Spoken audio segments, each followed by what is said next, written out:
Friday the 28th, towards 1 o'clock, the emperor sent for me and my son. We carried him the first chapter of the campaign of Italy, with our last work completing it. He detained us until almost 6 o'clock. The governor had paid a visit to the Grand Marshal, and in a vague manner given him reason to expect some reductions at Longwood. He had stated with some simplicity that it had been expected at London that the permission which had been offered us to return to Europe would have greatly diminished the emperor's domestic circle. He had also said, without being well understood by the Grand Marshal, that if we had any private property, we might avail ourselves of our own money by drawing upon ourselves, as I had already done. His government, he said, had never intended to allow the emperor more than a table for 4 persons daily at most, and company to dine once a week. What a statement! Is it possible that he meant to insinuate that with respect to us we ought to pay for our maintenance and contribute for the future to the expense of the establishment? Let it not be thought incredible. We learn here daily to believe that there is nothing impossible. The emperor afterwards, reverting to a book he had been reading, in which was a story of an Irish lady respecting whom Goldsmith had abused him violently, recollected well, he said, that being at Bayonne at the Chateau de Mirac, when the city of Bordeaux gave him a fete, he saw by the side of the Empress Josephine a charming countenance of the most perfect beauty, with which he was forcibly struck. The impression she had made did not pass unperceived. She had been instructed and prepared beforehand by someone nearly related to her, and God knows, said the emperor, with what intentions. She was Miss Blank, afterwards Madame Blank, a new reader to the Empress Josephine, whom she attended to the Chateau de Mirac, and might very possibly have had great success. She already occupied Napoleon's thoughts when Monsieur de Lavalette, who was at the head of the secret department of the post office, destroyed the charm. He sent direct to the emperor a letter addressed to this young lady.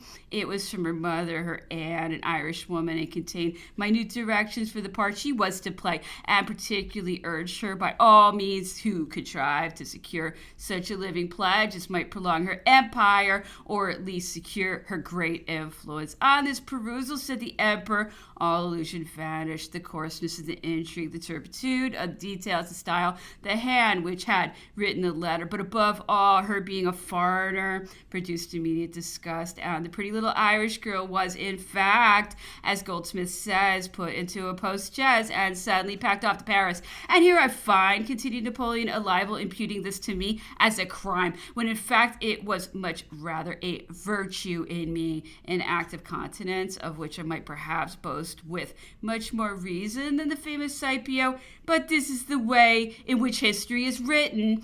After dinner, when we were debating what we should read, the emperor said that since we confessed we had not wit enough to relate each tale or story, we ought at least to be condemned to choose by turns our evening's reading. And he began by naming for his part the poem of La Pitié by the Abbé Delille. He thought the verses good, the language pure, the ideas agreeable. Nevertheless, he observed, it was destitute of imagination or warmth. It was undoubtedly superior in versification to Voltaire, but still far beneath our other great masters. Saturday the 29th, the emperor breakfasted in the garden and invited us all. After breakfast, he took an airing in the calash. He was in good spirits and rallied us all in our turns. One, he complimented on the beauty and elegance of his apartments, another on the sums which the governor had paid for him, and which would soon be increased by a handsome stock of child bed linen. He congratulated on the taste the governor seemed to have for my bills of exchange, which had induced his excellency to wish the rest to draw bills likewise. He laughed and was highly amused with our remarks on each other. The weather suddenly changed and obliged him to return home. After dinner, the emperor read some passages of Milton, translated by the Abbé Delille. He thought the versification very inferior to the poem of La Pitié, and in fact it was the work prescribed to the author, written during his emigration whilst at London and published by subscription. During the whole of our morning's ride, the conversation turned on our kings and their mistresses, Madame de Montespan, de Pompadour, du Barry, The principle was warmly discussed. Opinions were at variance and were obstinately defended. The emperor amused himself with fluctuating alternately from one opinion to another. He concluded, however, by deciding in favor of morality. Saturday the 30th. The emperor had me called early in the morning to breakfast with him. He was sad, gloomy, and unable to converse. He could not find words. Chance having produced the mention of London and my emigration, the emperor said, by way of fixing on his subject and finding something to occupy his attention, "You must have been seen at London, the court, the king, the Prince of Wales, Mr. Pitt, Mr. Fox, and other great personages who figured at that time. Tell me what you know of them. What did people think of them? Give me a historical sketch. Sire, your majesty forgets or perhaps was never precisely informed of the situation of an emigrant at London. I doubt whether we should have been received at court. The good old King George was deeply concerned for our personal misfortunes, but he was extremely reluctant to avow us in a political sense, and if we could have been received there, our means would not have enabled us to appear. I did not therefore go to court. I have, however, seen most of those whom your majesty mentions, and I have also heard them much spoken of. I have seen and heard the king several times in the House of Lords and been very near him, the Prince of Wales, in the same place, and also in company in the metropolis. Besides, it is not at London as in France. We do not find there that immense distance between the court and the mass of the nation. The country so crowded, information so general, education so equal, affluence so common, and the sphere of activity so rapid that the whole nation seems to be in the same place and on the same plane. Whilst in looking at this assemblage, which might deserve to be called distinguished, one is tempted to ask, where's the people? Which is, in fact, the question that Alexander is said to have asked at the time of his visit to London. It follows, then, that having seen many people of all classes, conditions, and opinions, I must have imbibed some notions of approaching, in all probability, very near the truth. Unluckily, I was then little solicitous about observing and collecting information, and I am likewise fearful that the lapse of so much time may now confuse my memory. George III was the honestest man in his dominions. His personal virtues made him an object of profound veneration and extreme morality, and great respect for the laws were the principal characteristics of his whole life. He came to the throne at 20 years of age and was deeply enamored of a charming young Scotch lady of one of the first peerages in their country. It was much feared that he would marry her, but it was sufficient to remind him that it was contrary to law, and he instantly consented to marry the person who should be chosen for him. This was the Princess of Mecklenburg. In his grief, he thought her very ordinary, and in fact she was so. Nevertheless, George III remained all his life an exemplary husband. He was never known to be guilty of the least infidelity. The accession of George III was an actual political revolution in England. The days of the pretenders were over. The House of Hanover was established. The Whigs who had placed that family on the throne were dismissed from administration. They were troublesome observers who were no longer wanted. The government was again seized by the Tories, those friends of power who have ever since kept it to the great detriment of public liberty. The king, however, was personally free from prejudice in this respect. He sincerely loved the laws, justice, and the welfare and prosperity of his country. The violent part taken by England against our French Revolution was much less the fault of George III than of Mr. Pitt, who was the real firebrand. The latter was instigated by the extreme hatred to France, which he inherited from his father, the great Chatham, and also by a strong predilection for power and the oligarchy. At the commencement of our revolution, Mr. Pitt was the man of the people. He governed England. He drew in the king, who was always to be worked on by facts, and it must be acknowledged that the excesses and crimes of our outset afforded very favorable opportunities to the measures and eloquence of Mr. Pitt. It is probable, sire, that if the unfortunate George III had retained his reason, your majesty would eventually have found it greatly to your advantage, because your reign would have presented new facts to his observation to which he would have yielded. George III had his own species and degree of character. It was in harmony with his intellectual conceptions. He wished to know things, to be convinced. When once his mind was made up, it was difficult to make him alter it, yet it was not impossible. His good sense afforded great opportunities. His illness was in this account a curse to us, a curse to Europe, and to the English themselves, who begin now to give up the high opinion they once professed of Mr. Pitt, of whose fatal errors they now feel the effects. It was the first attack of the king's illness which established the reputation and credit of Mr. Pitt. That minister was little more than 25 years of age when he ventured alone to encounter the mass of those who deserted the king and considered him lost, and who were eager to proclaim the monarch's incapacity in order to possess themselves of power under his youthful successor. This conduct rendered Mr. Pitt the idol of the nation. This was the most glorious period of his life, and his noblest triumph was undoubtedly that of conducting George III to St. Paul's to return thanks to God for his restoration of health amidst an immense concourse of people intoxicated with joy and satisfaction. There was no doubt that Mr. Pitt was on this occasion the savior of the king as well as of the public peace, for experience proved that George III had not become capable of reigning again, and it was strongly suspected that had the regency been organized as the opposition wished to have it, this capability would not have been very readily acknowledged at a subsequent period, and thus a civil war would have been occasioned. I have often heard it said that the mental derangement of George III was not a common kind of madness, that his alienation did not exactly arise from a local affection of the brain, but from the repletion of the vessels leading thereto, a derangement produced by a malady which had long been peculiar to this family. His disorder, it was said, was rather delirium than madness. When the cause was removed, the prince instantly recovered all his faculties in as great perfection as if they had sustained no interruption. This circumstance explains his numerous relapses and restorations as a proof thereof. People used to mention the strength of mind he must have possessed to be able, immediately on his first convalescence, to support the pomp of the procession, attended by the assembled population of London, filling the air with acclamations. After his second relapse, he gave another no less remarkable proof of this nature by the calmness and the sang-froid he evinced on being fired at by an assassin as he entered his box at the theater. He was so little disturbed that he instantly turned to the queen, who had just reached the door of the box, to tell her not to be alarmed, for that it was only a squib that had been let off in the theater. He remained during the whole performance apparently unmoved. Here was certainly no proof of weakness.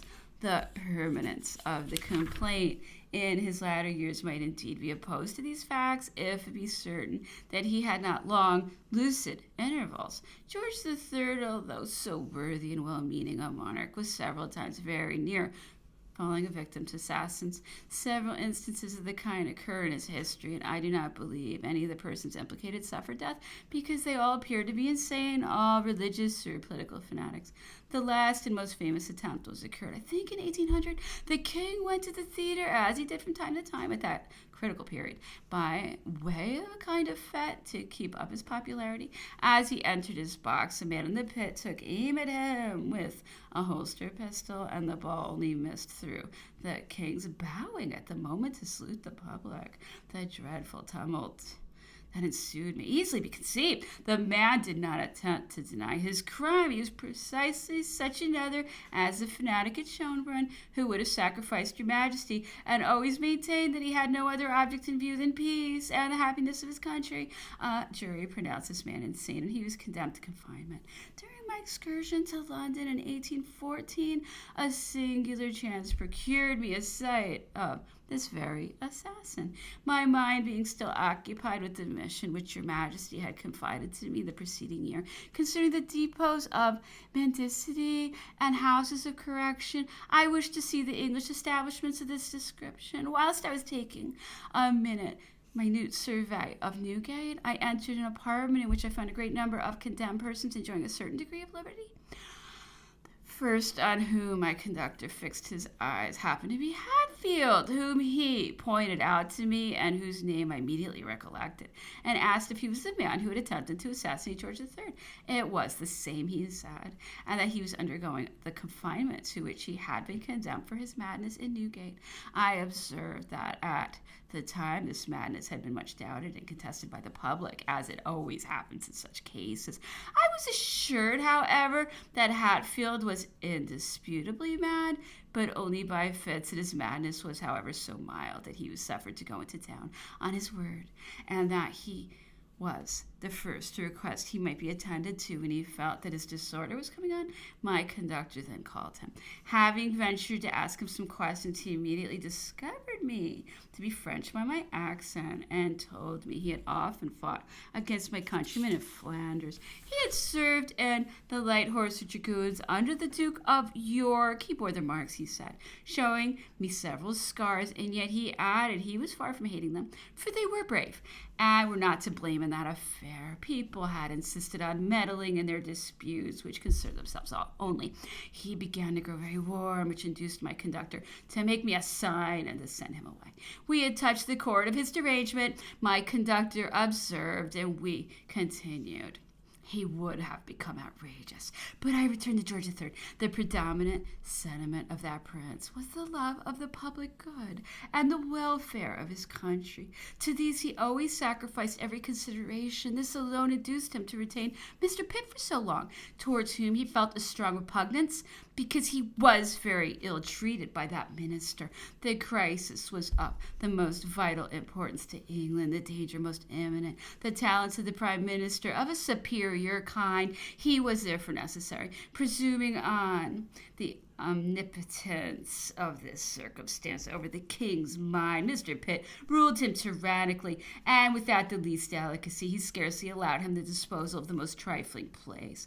If there was a vacancy, and the king wished to reward a private servant of its own, he was always too late. Mr. Pitt had already disposed of it, and for the good of the state, he would say, for the sake of parliamentary services, if the king showed too much dissatisfaction, Mr. Pitt had one invariable answer constantly ready. He would resign and yield his place to another. At length, a circumstance occurred of the most delicate kind, as it concerned the king's conscience, who was very religious, that is to say, the question of the emancipation of the Catholics of Ireland, to which he obstinately refused to consent. Mr. Pitt insisted with great equal perseverance. He was pledged to this measure, he said, and resorted to his usual threat.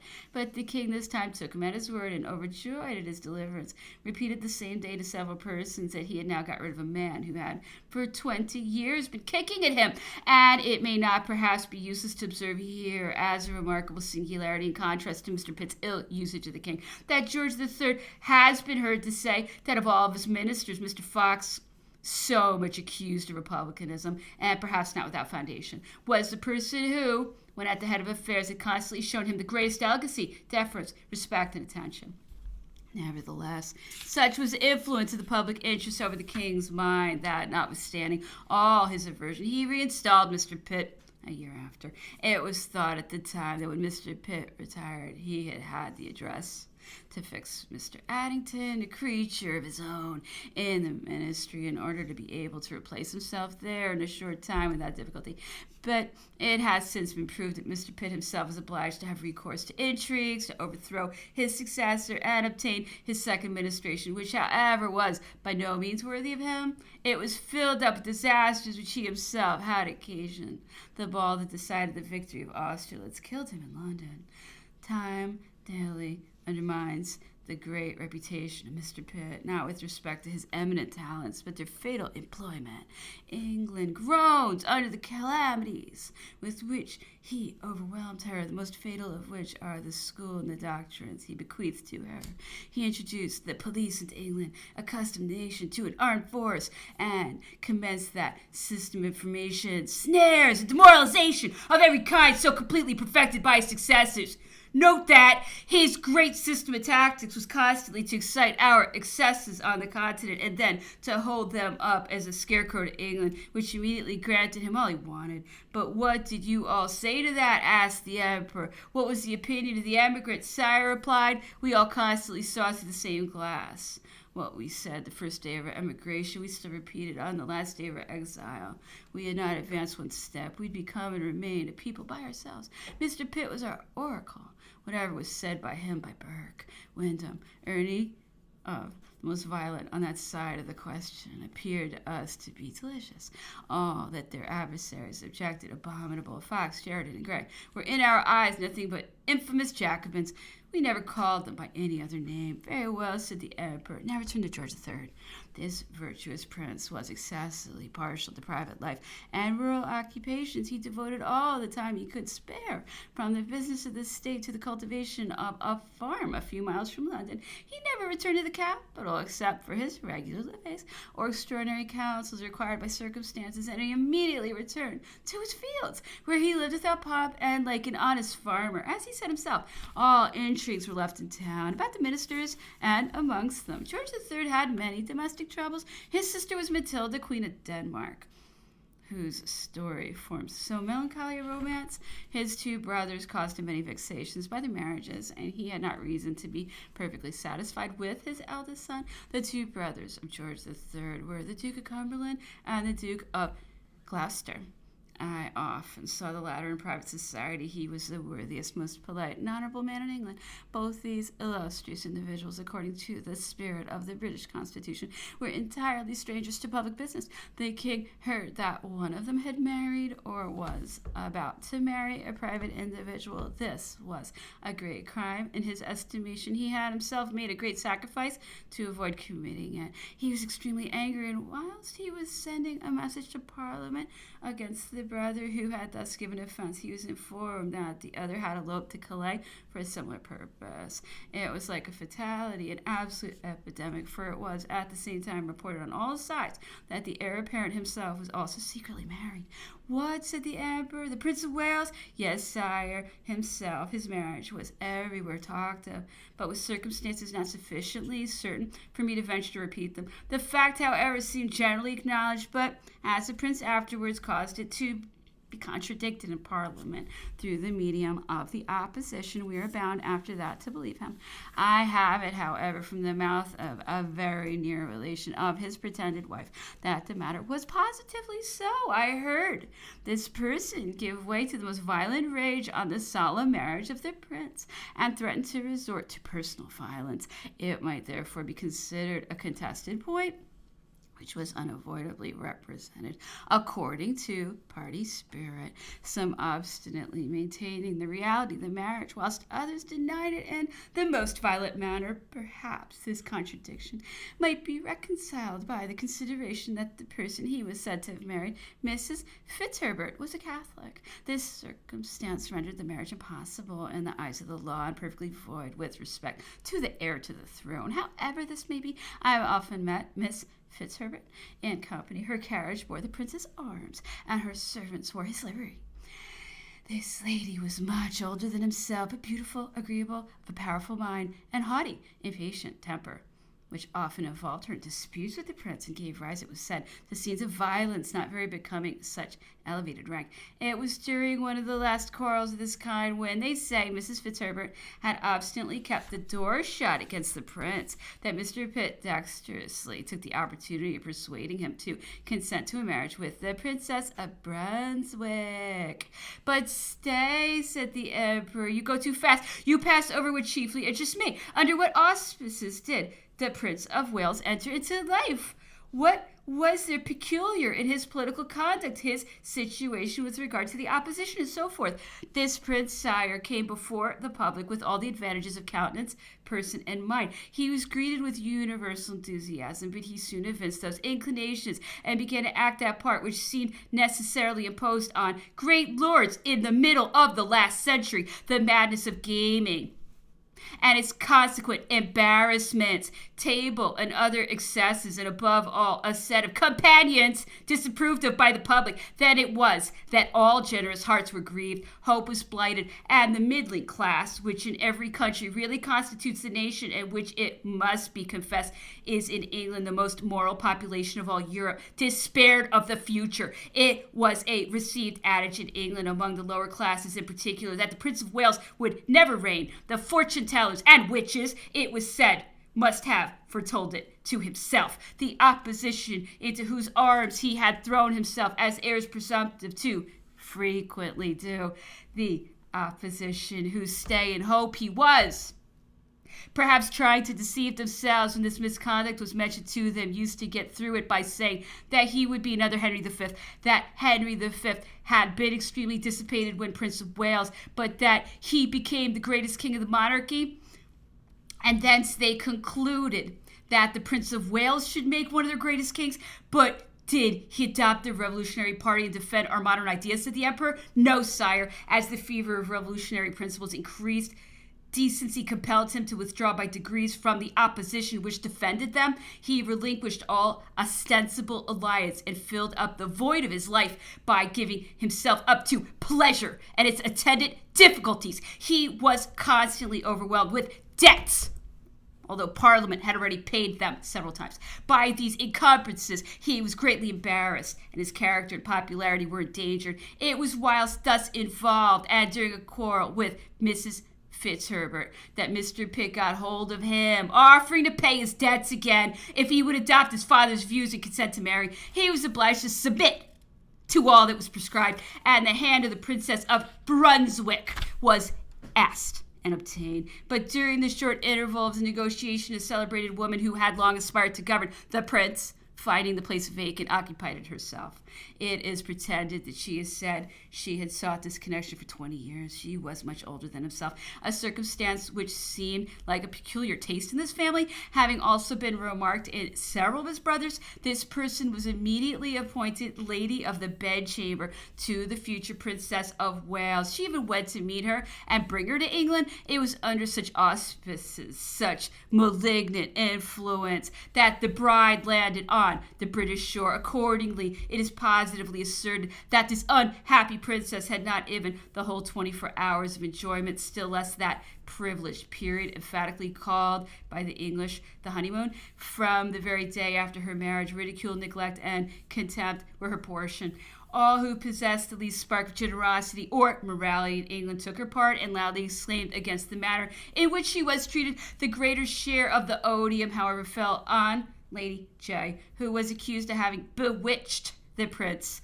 She became the object of public execration, yet the prince, it was declared, could not plead the excuse of illusion or blindness, for it is said that after very gay entertainment amongst his jovial companions, one of them was led in the course of conversation to say that he knew the Madame de Merteuil of the Liaisons Dangereuses. Many of the others immediately cried out that they also knew one. Upon this, it is said, the prince proposed for a frolic that each should write his secret separately. All the notes were thrown into a vase, and the same name of Lady J was found written on every one of them. The prince himself, not having looked for such unanimity or expected to be discovered, had written this name as well as the rest. I knew this Lady J, and it must be confessed that her face and whole appearance were so little indicative of her age that it could not easily have been suspected. She had all the charms of early youth, heightened with all the grace of the most elegant manners, and I am bound to say that in the circles in which I saw her, she even possessed a sort of attractive kindness. Whether the manners of her class rendered that disposition indulgent, or whether she did not in fact deserve all the reproaches with which she was loaded, the Prince of Wales seems to have possessed a peculiar faculty, a gift which the English call the power of fascination. One would think that his will was sufficient to reclaim the attachment of the multitude, and as it were to corrupt public opinion. His history is full of those losses and returns of popularity, and perhaps it is the certainty of being able to command this sort of success that has so often led him, as his detractors say, to disregard public opinion. His enemies have said that he has carried this species of courage to absolute heroism. They have censured him for his hardihood in persisting whilst lying himself under the reproach of an irregular life, in accusing his wife of that conduct of which he set the example, and inconsistency which ought undoubtedly to be attributed to the fatal suggestions of pernicious counselors inimical to his glory and tranquility. It is at least certain that the basest corruption, the aid of the laws, and the influence of the heir to the throne were all employed against the princess, And all in vain,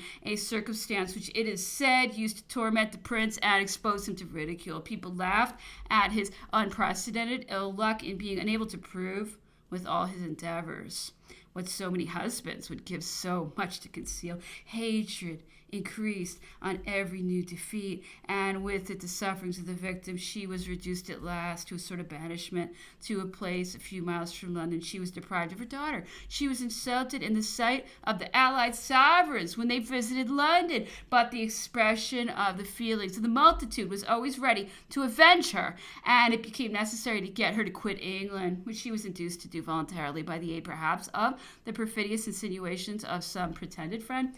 Here the emperor again interrupted me, saying that I was leaving out a very essential point.